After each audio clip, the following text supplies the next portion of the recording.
Rule of law की खिलाफ वर्जी नहीं की, कोई उसने मतलब एक गैर कानूनी काम नहीं किया। लेकिन ये ऐसा क्या हो गया कि 16 महीने की हुकूमत आई पीडीएम वालों की और उसके ऊपर 200 से ज्यादा केस कर दिए गए, FIR काट दी गई, दहशतगर्द भी बना दिया गया, चोर भी बना दिया गया, तोशा खाना का चोर भी बना दिया, मनी लॉन्ड्रिंग का भी बना दिया गया। तो ये मतलब है कि ये लॉजिक हमें समझ नहीं आ रही, पाकिस्तानियों ये लॉजिक समझ नहीं आ रही। ये सिर्फ समझ इतनी आ रही है कि ये चाह रहे हैं कि भुट्टो की तरह इसको भी टंग दिया जाए, यानी कि खान साहब को भी लटका दिया जाए।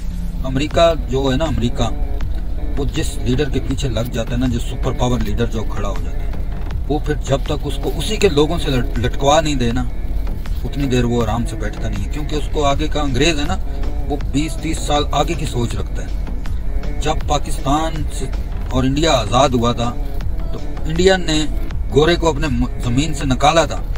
इंडिया आज़ाद हुआ था तो गोरों को इंडिया वालों ने ज़मीन से निकाला था। उन्होंने कहा ये अब हमारी रियासत, हमारा मुल्क है, आप यहाँ से जाओ। ये बरतानिया और अमेरिका किधर किधर वो फिर अंग्रेज चले गए।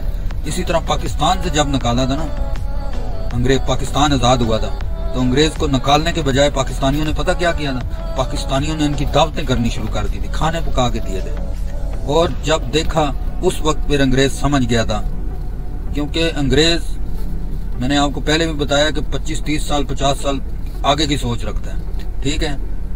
उसने जब देखा ये तो हमारी दावतें कर रहे हैं, ये हमारे खाने बना रहे हैं, तो मतलब है कि वहां से अंग्रेज समझ गया कि कल को ये मुल्क के जो पाकिस्तान की अवाम है और पाकिस्तान के जो सियासतदान है ना, ये कल को हमारी गुलामी करेंगे। इनकी ये बातों से आइडिया उसने ले लिया था और फिर वहाँ से गुलामी का सिलसिला शुरू हुआ।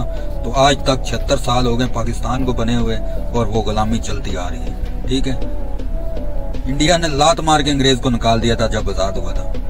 पाकिस्तान ने दावतें करके घरों में खाने बिठा के खिलाए, अपनी औरतों के हाथों से खाने बने हुए जब अंग्रेज को खिलाए ना, तो अंग्रेज समझ गया कि ये जो है ना हमारे काम आगे 100 साल तक आने वाले हैं। क्योंकि इनमें समझ आ गई हमें कि ये पैसे की खातिर माँ को भी बेच देंगे। तो भाई ये सारा सिलसिला चल रहा है।